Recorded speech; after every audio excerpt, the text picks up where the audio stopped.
Socavitre, le spécialiste de la menuiserie en aluminium, des volets roulants, des vitres et des rideaux métalliques. Tinella. Aza makany akafitsony tongava malaky eo amin'ny magazay Baolay. Hello! Miaraka amin'ny Vaoliny Afaka tsara ny tasy. kely dia mandroatra be mora sady mandaitra. Socavitre, Baolay, Vaoline, Université GSI, manolotra ho anao ny vaovao.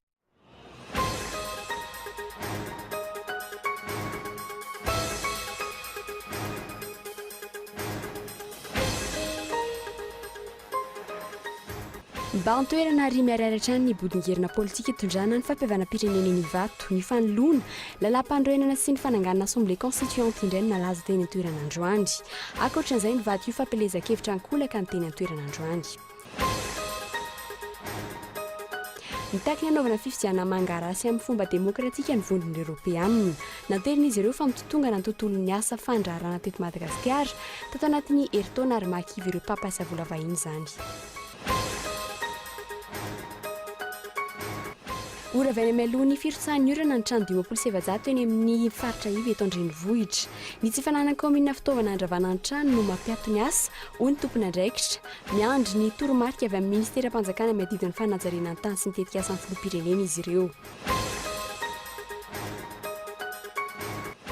Mitombo fahasahiana trano ny mpanendaka tonga hatreny amin'ny lapam-panjakana eny Avoloha, mpianatra sy tanora mpandray zava-mahadomelina 10 hatramin'ny 15 isan-kerinandro izay vao mpango ny mpanendaka ny voasambotra mitandro ny filaminana. Any Centrafrika miaramila frantsay 12 nanao iraka tany an-toerana tamin'ny taona 2014 no voasaringotra amin'ny raharaha fanaovana herisetra sy fanariraona tanàranofa atao amin'ny 15 ampotoana.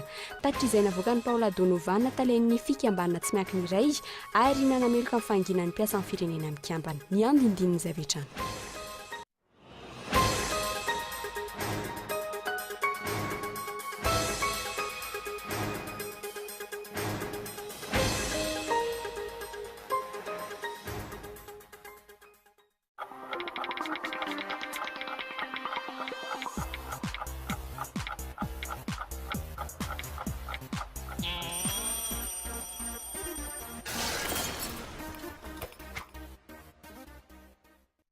Des nouvelles gammes de produits débarquent chez Baolay, où l'on en prend plein les yeux avec un très bon rapport qualité-prix. Smart TV Ultratech correspondront mieux à vos besoins et à votre budget. Des subwoofers top et de qualité dotée des meilleures fonctions à petit prix. Découvrez les meilleurs frigos du moment qui coïncident à vos attentes à prix hyper compétitif. Des superbes produits, rien que pour les femmes, se marient très bien avec tous les intérieurs. Baolay, toujours meilleur. Socavitre en Outapenac, menuiserie en aluminium, rideaux métalliques, volets roulants, vitres, tôles,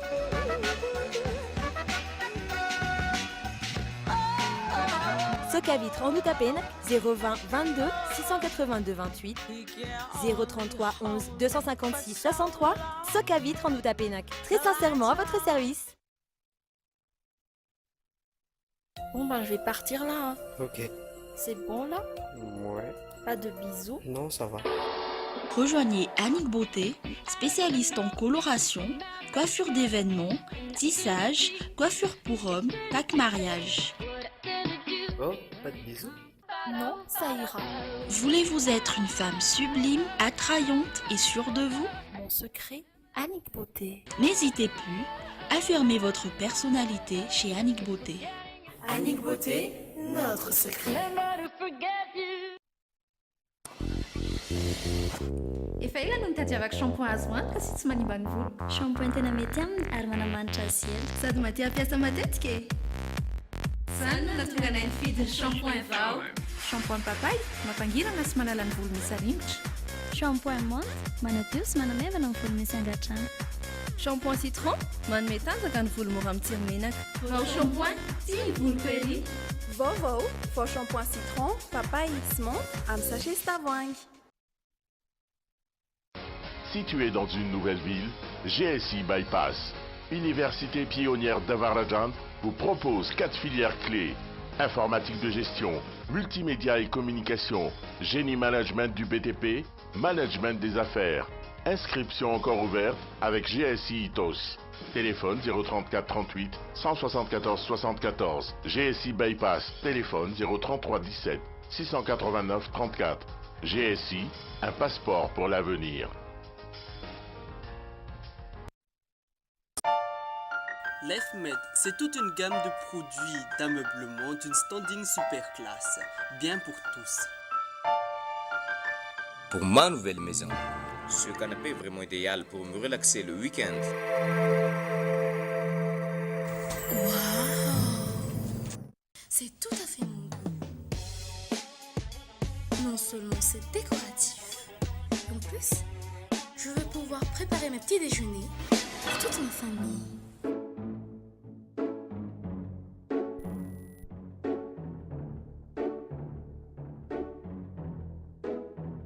Même les enfants rêvent d'être grands. L'EFMED, à nous ça. Ny azony vanon-kolaka, ny tanin'andriny ny tsara. Ny orinasa Madagascar Evolution Immobilier dia vonona ny mefafapoanao izay mikasa hividy tany. Fitsidihana maimaimpoana, mampandrisaina anao amin'ny fikarakarana ny taratasy rehetra. Koa raha mila fanazavana fanampiny ianao dia antsoy azy ny laharana 033 21 099 06 Nari 034 14 099 06 22 566 54. Madagascar Évolution Immobilier, un avenir sûr, investir, bâtir pour le futur.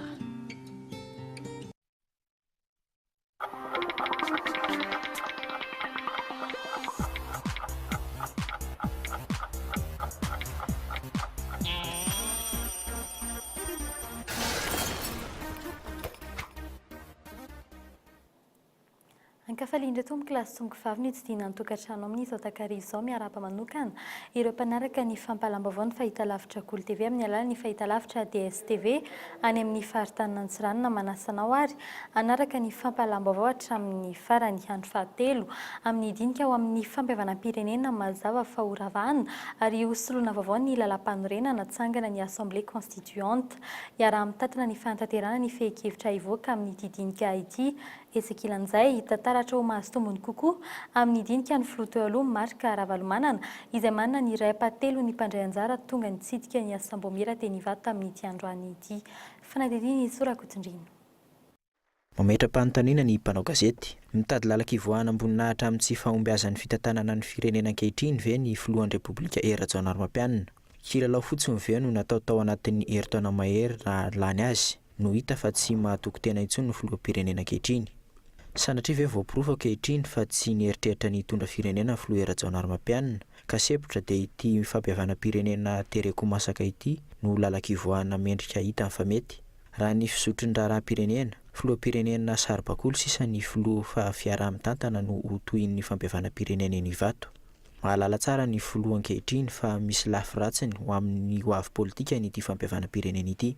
Voaporofo kosa fa i Rajaonarimampianina, Marika Ravalomanana ary Ratsiraka Didier no miara-mitantana ny firenena ary dia samy mampiasa ity fampihavanam-pirenena ity hanadiovana sy anasana tarehy avokoa izy ireo. Samy manao kajy hampahomby ny hoavy politika ny tsirairay avy. Tsy miaino an'izaniza ny filoham-pirenena Rajaonarimampianina ankehitriny akoatra ireo manana tombotsoa ara-politika iveriny eo amin'ny fitondrana. Ny zava-misy tsy resy lahatra amin'ity fampihavanam-pirenena ity ny filoha teo aloha Zafy Albert sy ny filoha teo aloha Andry Rajoelina noho ny fitakiana rafitra ara-dalàna hitarika ny fampihavanam-pirenena sy ny tsy fanekena ny fanakonana eloka ao anatin'ny saritsary-pampihavanana. Tsy mandray anjara amin'izany ihany koa ireo antoko politika lehibe na sedra fifidianana ary manana olom-boafidy manerana ny nosy ahitana ny mampara ofisialy, ny malagasy miara-miainga, ny antoko maitso, ny araka isika sy ny sisa saingy tsy misy miraharaha ihany koa izany. Efa nanipika ireny ny évêque fa teboka maro no mila azavain'ny FFKM saingy ny évêque indray no nahazo vavaratsy taty aoriana. Na tiana na tsy tiana, lasa botolo ity fampihavanam-pirenena ity, lasa tereko masaka ary fomba bodongerina no hitarihana sy anatanterahana azy. Heverina ho toy ny tsy misy na heverina ho toy ny adala avokoa ve izany ireo rehetra nitondra fanamariana sy tsy nandray anjara ireo fa ny SVM, ny TIM ary ny olon-Ratsiraka Didier ihany no mahavahan'ny olon'ity firenena ity. androany maro na tsikaritra fa lasa fampelezakevitra noho ny bahantoerana teny Ivato fa tsy ady hevitra momba ny olana ifoty ny ainan'ny vahoaka. I Marc Ravalomanana no vedety ary nitety ireo voamera rehetra natao anandratana ity filoha teo aloha ity rery ve ny fivoriana eny Ivato. Voapirofo fa olon'ny SVM sy ny TIM avokoa ny akamaroan'ireo mpandray anjara. Raha ny fanadihadiana nataonay androany aorian'izao fivoriana izao, isy ny fananganany ny antsoina hoe Presidium izay ahitana ny filoha efatra teo aloha iara-manantanteraka ny fehi-kevitra rehetra ivoaka amin'ny dinika nationality miaraka amin'ny filoham-pirenena. Hijanona ho filoha hampandehan'ny raharaham-pirenena kosa ny filoham-pirenena Rajaonarimampianina. Tsy horavana kosa ny anteny mera-pirenena saingy ampiana ireo solombavambaoka 150 hanangana ny Assemblée Constituante. Izany hoe hanolotra olona maro anatevina ny anteny mera-pirenena ny SVM sy ny TIM. Ireo amin'ny ankapobeny ny fehi-kevitra lehibe no konokononina androany. Etsakilan'izay ny tsy maintsy anovana ny lalam-pandrenana saingy ny fomba fandaniana izany no mbola ady hevitra hatramin'ny hariva teo. Tranga izay mampametra-panontaniana momba ny hoe hatramin'ny oviana no ilalaovan'ny mpanao politika an'ity fiainam-pirenena ity sy hanaovana araka izay tiana ny lalam-pandrenana. Miverina amin'ireo teboka maro izay antony mampiverimberina ny krizy teto amin'ny firenena indray ny zava-misy ankehitriny.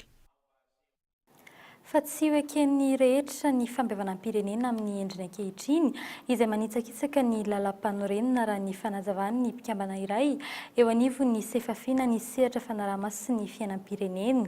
Ny fampiavanam-pirenena misy ankehitriny izay mirona tsikelikely any amin'ny fikatsahana tombotsoa politika ho an'ny mpanao politika vitsivitsy sy ny fanovana ny lalam-panorenana mifanaraka amin'ny kajy politika ny mpitondra. Etsakilan'izay ihany koa no kian'ny Lazaraza Fiarson ny fampifangarona ny resaka finoana sy ny resaka politika amin'ny fitatana ny fampiavanam-pirenena. Erinina Rabary. Kajikajy politika sy fitadiavana tombotsoa politika hatreto ny tena mibahana ao amin'ny fampiavanam-pirenena amin'ny endriny ankehitriny. Samy manana ny tanjony amin'ity resaka ity ireo filoha teo aloha mpandray anjara ary samy mitady ihany koa izay tombony ho azy. Isan'ny vokiana mafy ao anatin'izany ny FFKM mampitarika. Izany tondra fanazavana amin'izany ny sefafi fandikanana lalam-pandrenana no misy amin'ny fitantanan'ny FFKM ny fampiavanam-pirenena ankehitriny hoy ny sefafi. Ho azy ireo ny fananganana FFM vaovao ny tokony atao. Ka ny lalam-pandrenantsika dia milaza hoe laïque ny Madagasikara ny firenentsika zany. Ny FFKM tsy makany amin'izay mahalaika ny firenena izay mihitsy ny fitarihany le fampiavana-pirenena satria miankina amin'ny atoko mpiangonana kristianina ny FFKM. Zay zany dia ohatrany hoe efa tsy fanajana voalohany an'ilay lalam-panorenana. Vao ny herinandro lasa teo no nitondra fanakianana ny amin'ny fitsabahan'ny FFKM amin'ny resaka politika ny fivondronam-ben'ny eveka katolika. Izao dia fantatra ihany koa fa mirona makany amin'ny fanovana lalam-pandrenana ihany ny dinika miaingy ny Ivato. Tsy mahasolo tena ny vahoaka malagasy ny mpivory ny Ivato ankehitriny raha nambaran'ny Raza Fiarson laza. Ny système religieux tsy azo afakaro amin'ny système politique. Dikan'izay mitovy hevitra izay fa tsy mety fampiavanam-pirenena io. Fa raha miresaka fampiavanam-pirenena dia fampiavanam-pirenena hafa miainga avy amina rafitra hafa. Tsy le taratra eny amin'ny CCI Ivato fa zany fampiavanam-pirenena zany dia mila ampidirina mpandraisana anjara amin'izany malagasy rehetra ary atao fantatra zany manerana Madagasikara fa na ianareo ary dia mino fa mety misy mpanao gazety sy mahalala kory hoe misy fampiavanam-pirenena.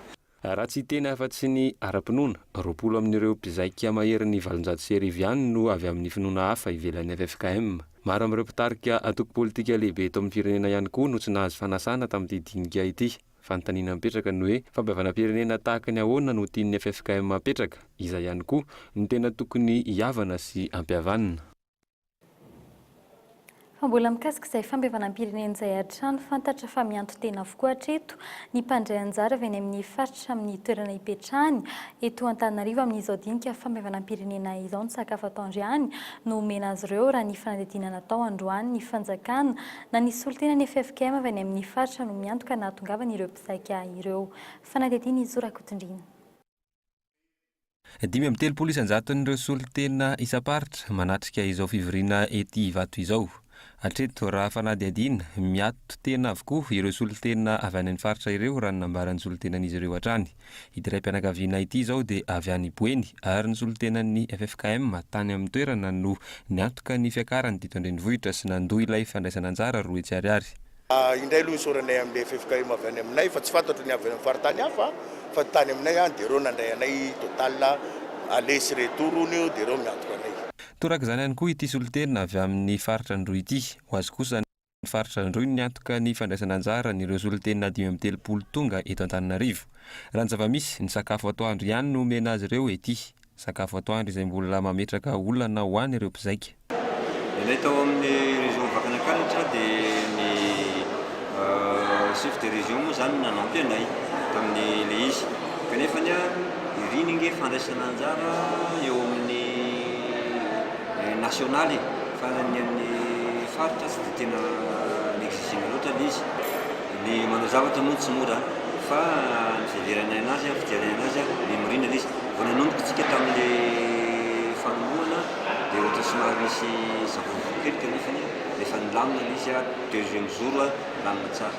Raha ny fanazavan'ny filohan'ny FFKM tamin'ny fanokafana ity dinika ity dia anonerana ny saran-dalan'ireo avy lavitra no tena nanangonana ilay fandraisana anjara roa tsiariary. Hatreto anefa mbola milaza ao ny antotena ny ankabeazan'ireo solotena avy any amin'ny faritra ireo. Ny zavatra fantatra moa zany ary nampahafantarina ihany koa dia zao hoe iantohana ny frais mandroso sy miverina. Zay aloha hatreto. Zay ny zavatra fantatra. Ny ankoatr'izay zany nareo no miantoka ny aty ankoatran'ny sakafo atoandro? Ankoatran'ny sakafo atoandro aloha zany dia mbola miantotena fa mbola tsy fantatra hoe izy ve zay ramborso mandresaka indemnité. Mbola mipetraka ny fanontaniana hatreto hoe atao inona avokoa ireo fandraisana anjara roa tsiariary nalohan'ny mpizaika ireo. Olona firy ny atoan'ny faritra dia firy ny atoan'ny FFKM dia firy ihany koa ny tena nandovola. Raha ny fanadihadiana nataonay 900 tapitrisa ariary ny fandaniana amin'izao dinika izao ary nisy fanampiana avy amin'ny vondrona afrikanina tamin'izany.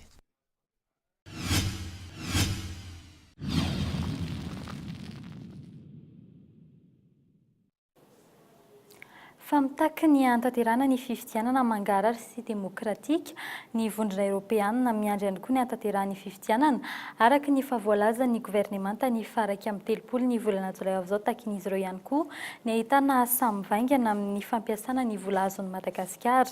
Teboka maromaro mikasika ny toe-karena toy ny fiarina ny politika mikasika ny fifidianana sy ny lalam-panorenana no nivohitra nandritra ny valandresaka izay nifanaovan'ny vondrona Europeanina sy ny mpanao gazety amin'ity androany ity. Aravetrany. Matsinjolana goavana ve ny vondrona Europeanina nanaitra ny fanjakana izy ireo androany momba ny fampiasam-bola sy ny tontolon'ny fandraharahana. Mitotongana ny tontolon'ny fandraharahana eto Madagasikara tato anatin'ny herintaona raha ampitahina amin'ireo firenena afrikanina hafa. Mety ampiepitra ny mpandrahara-pampiasa vola vahiny io fitotonganana io ka ilana ezaka. Ce n'est pas un secret que l'environnement des affaires à Madagascar. Tsy afenina fa ny hodidin'ny fanarahana eto Madagasikara dia nahitana fitotonganana tato anatin'ny taona vitsivitsy. Izay ny tena zava-misy. Ireo mpandraharaha izay mbola vonona hiasa hatreto saingy betsaka ny fanampy tokony tratrarina. Taremarika maro ihany koa no manamarina. Ohatra eo amin'ny raharaha ara-baritra fa miamlatsaka ny laharan'ny Madagasikara. La classification de Madagascar est tombée dans les dernières années. Fanampin'izay anara-maso akaiky ny fifampirarahan'ny mpitondra malagasy sy ny mpamatsy vola ny vondrona Europeanina. Mazava fa misy fitantanana tsy mandeha araka ny tokony ho izy manoloana ny vokatra andrasana ka antony nampilobava ny sehatra iraisam-pirenena tahaka izao. 520 tapitrisa euro no famatsiny efa nomeny vondrona Europeanina ny Madagasikara ny volana Desambra lasa teo, vola izay tsy nindramina sy tsy averina ary iandrasana ny fahaizany mitantana avy amin'ireo mpitondra. Iandrasana ihany koa izay tena asa hita maso sy miantraika any amin'ny vahoaka.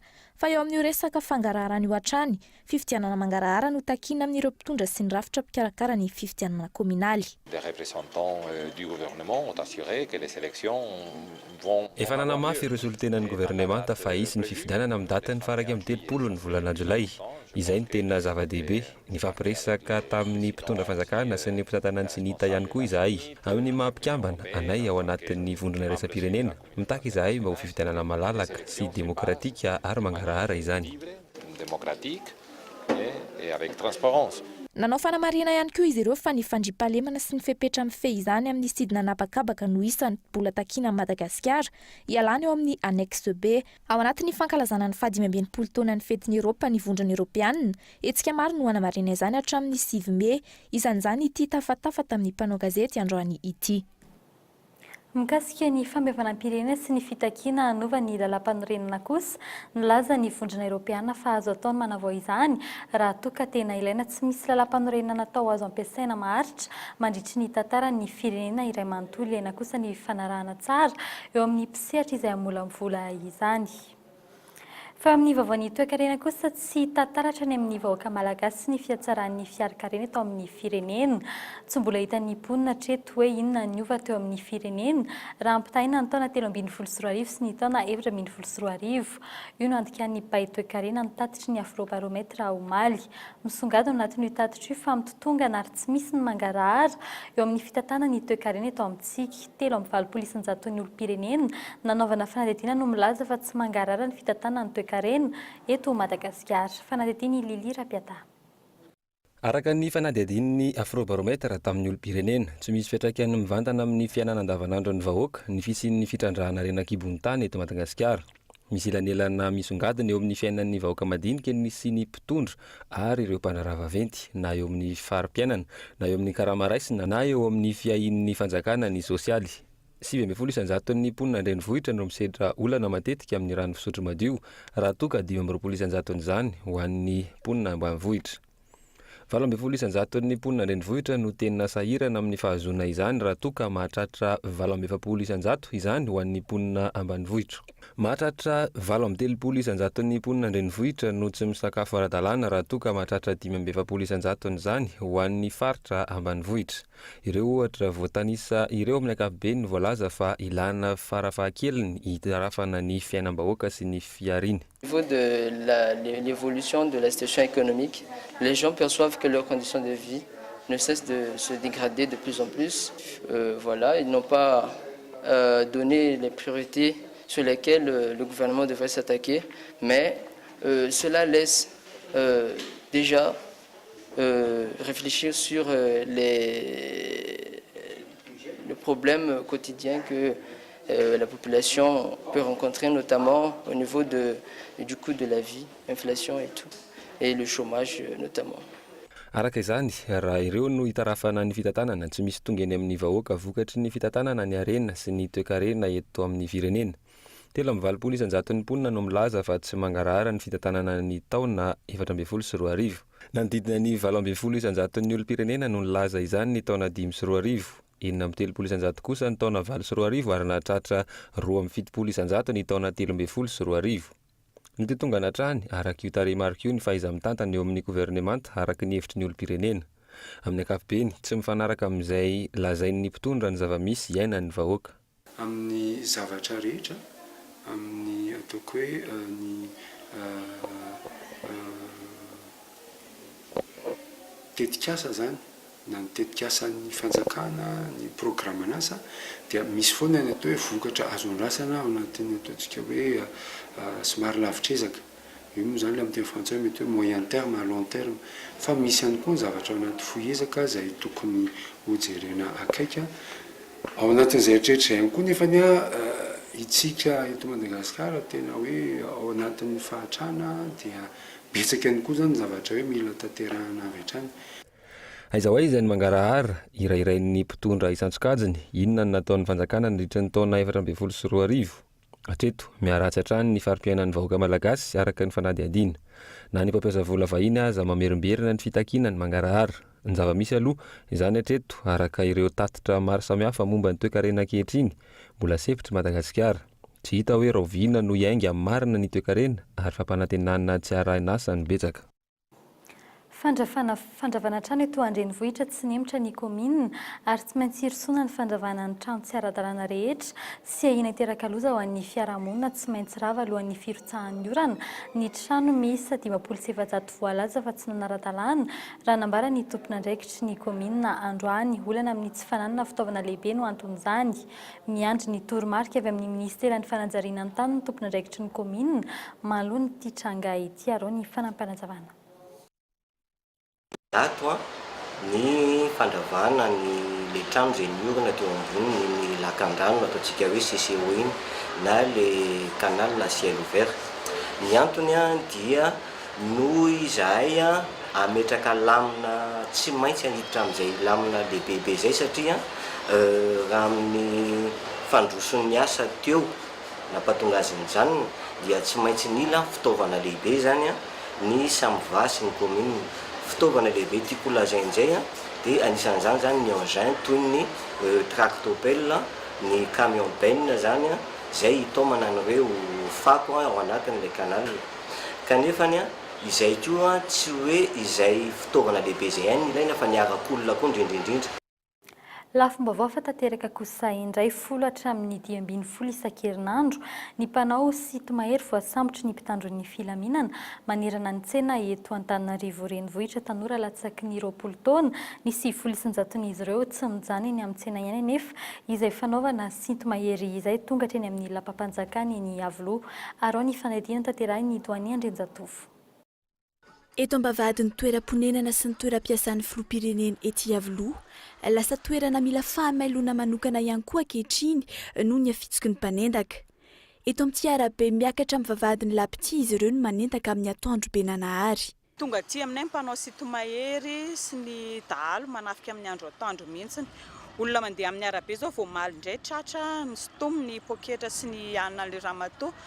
Ny anona tena tsy mandro mihitsy fa lemana nefa ny mba akaiky palais zay ka mba mangataka ny président zany zay mba hanandro atoandro raha sina miaramila ihany amin'ny lala.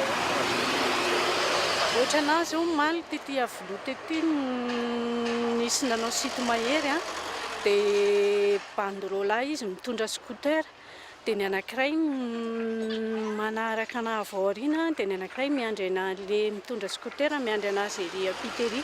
Dia ny zavatra nalainy taty amiko vangivango volamena. Za moa zany efa mpanao an'io foana fa tsy mieritreritra hoe ety amin'ity tanàna ity ve no ivoany izany. Soa ihany fa tsy misy mandeha tongotra fa mandeha fiara ny fianakavian'ny filoham-pirenena rehefa mandalo eto hoy ny vazivazin'ireo mponina ety manodidina. Efa tena masampanendaka ankehitriny. Efa kianja filalaovan'izy ireo ny fitohanan'ny fiara hatrany anatin'ny taxi be. Tsy misy nitsofoka aty anaty tômôbily zala nefa za tsy manala. Fa le olona mahita za koa tsy afaka hiteny anazy satria za ndray novonoana eo mantsy raha hiteny anazy dia ohatr'izay le izy. Mbola mpianatra avokoa ny 20 isanjaton'izy ireo ary tsy misaraka amin'ny zava-mahadomelona raha ny nambaran'ny mpitandro filaminana.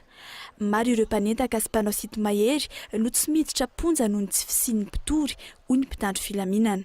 Ireo zany dia izay mipaikady napetraka amin'ny polisy pirenena hoe akoatran'ireo polisy manao fanamiana manao fisafoneran'ny tanàna dia amin'ireo toerana mafapana zany efa nasiana polisy manao fanamiana sivily hisambotra n'ireny mpanendaka sy mpanao sito mahery ireny.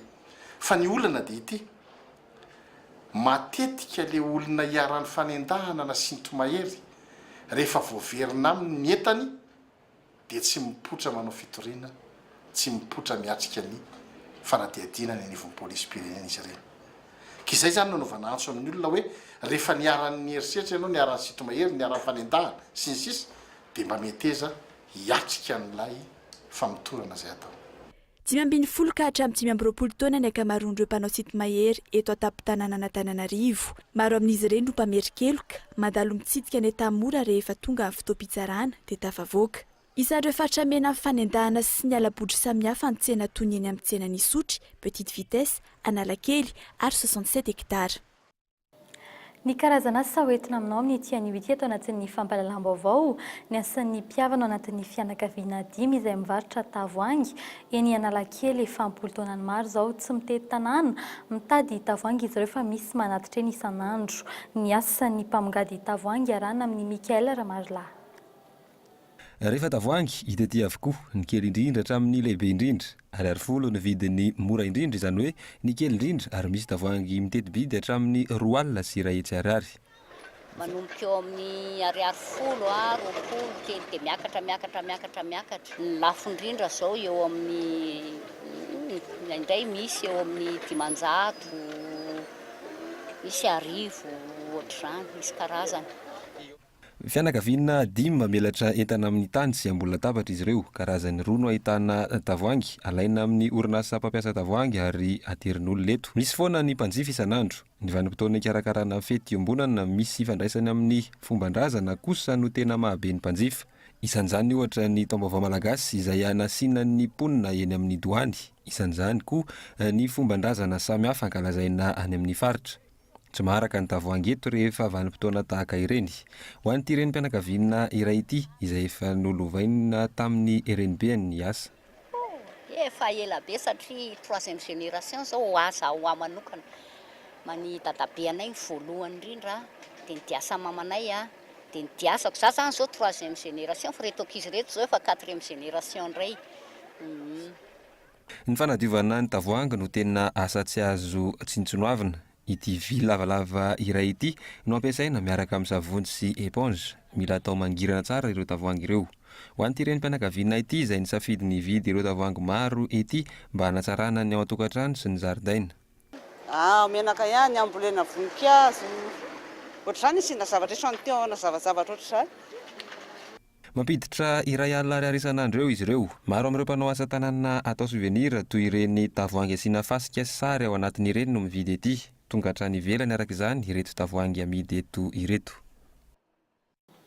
Eo amin'ny tontolon'ny fampianarana kosa 720 malagasy hatreto no fantatra fa manana fahasembanana vola 730 tapitrisa ariary no nomeny ny CBM na ny Christopher Blind Mission na ny akany CNFPPSH izay mikarakara ny sy mampianatra ny manana fahasembanana ho ampiasaina mandritry ny telo taona izany lela vola izany CBM izay mikarakara ny manana fahasembanana ka ny Alemaina ny voibe ny tanjon'ny CBM ny fikarakana sy ny fanatsarana ny fiainany manana fahasembanana sy ny marefo no tanterahana androany ny fanaovatsiny ny fiara-miasa teo amin'ny ministera tompon'andraikitra sy ny CBM Arovetrany.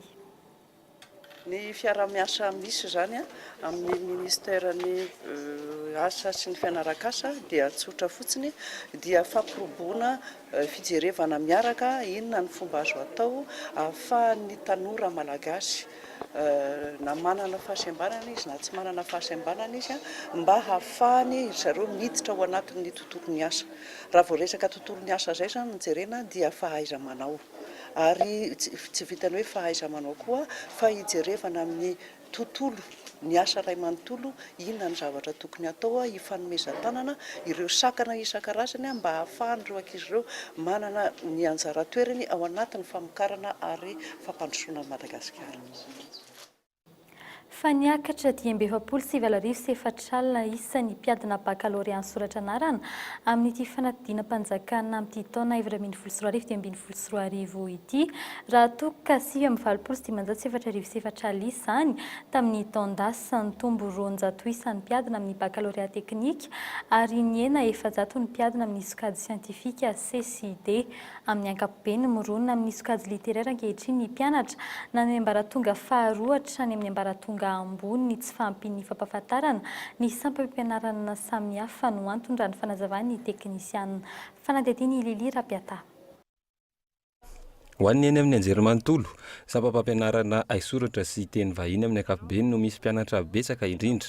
Manodidina ny 2 isan-taona ny mpianatra miditra amin'ny sampam-pampianarana lalàna, toe-karena, fitantanana, ny fandiniana ny fiarahamonina sy ny olombelona.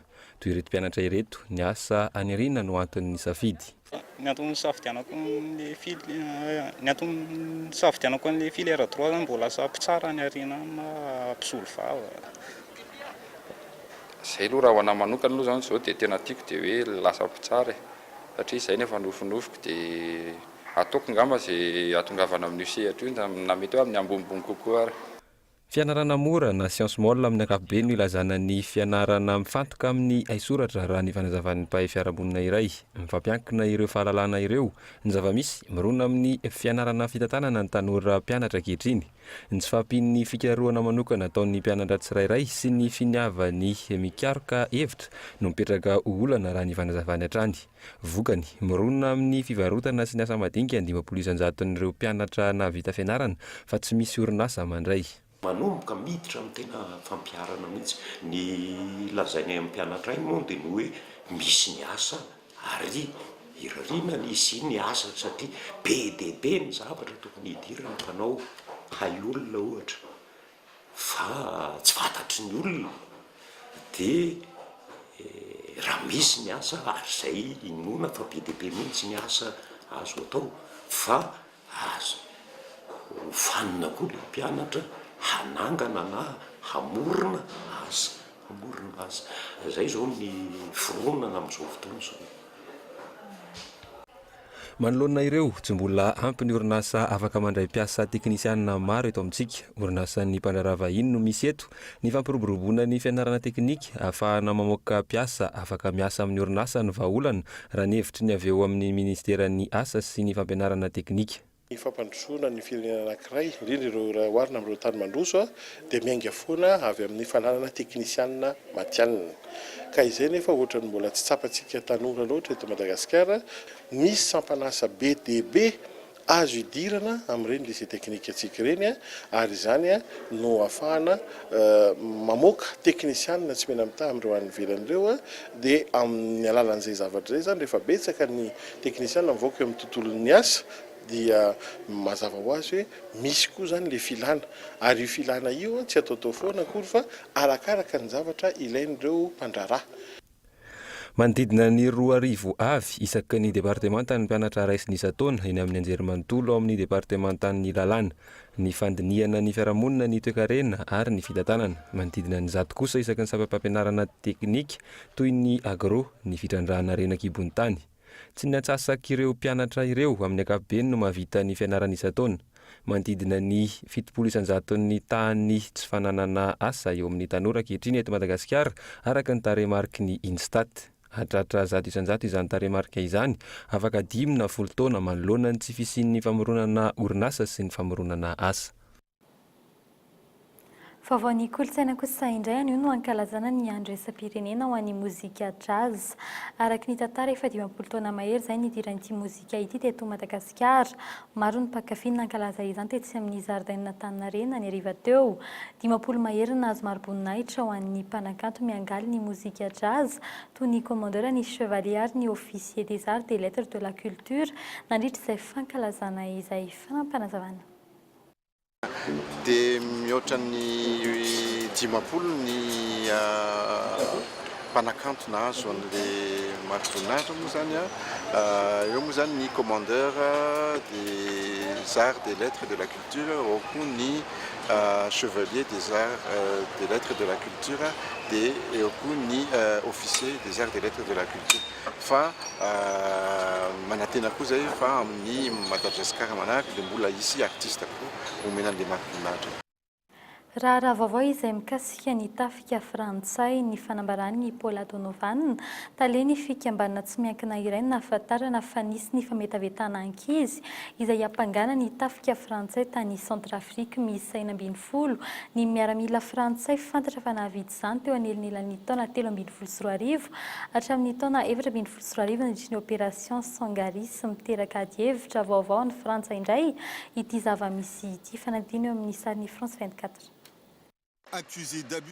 Miisa 2 arivo ireo miaramila no nalefan'ny Frantsa tany Centrafrika amin'ny renan'ny fandriampahalemana ny toerana ny Desambra 13 miatrika fiampangana enjana indray ny tafika frantsay ankehitriny fametavetana ankizy tsy ampy taona izay midika ho heriseritra sy fananarotana aranofo atao amin'ny ankizy izany. Miaramila 90 no voasaringitra amin'ny ity afera iray ity ankehitriny. Izy ireo izay namita hiraka tany toerana ny taona 13 sy 14 ary nandraikitra ny savalalana sy ny fitsiriana ny patrouille.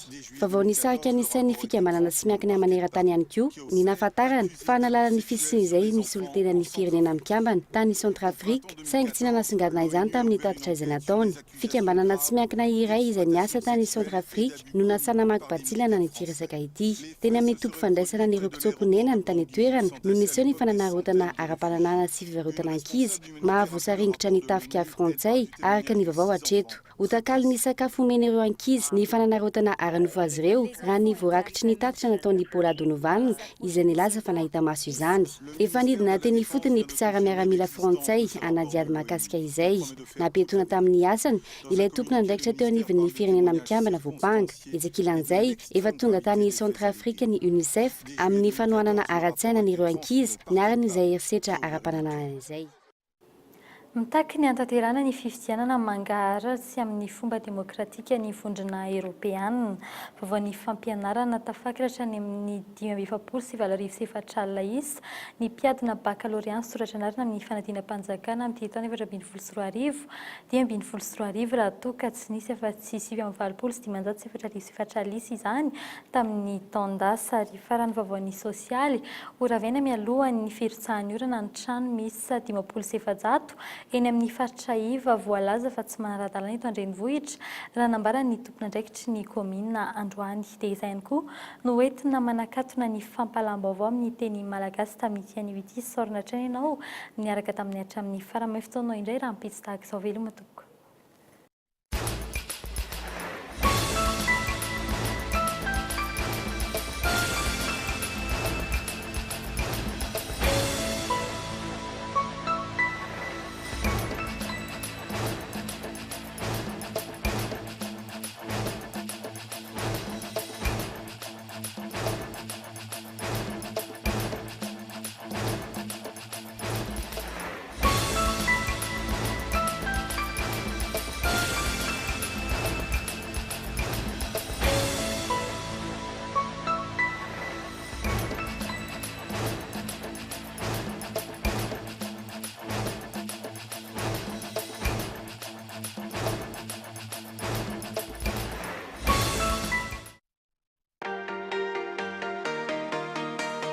Socavitre, le spécialiste de la menuiserie en aluminium, des volets roulants, des vitres et des rideaux métalliques. Tinella.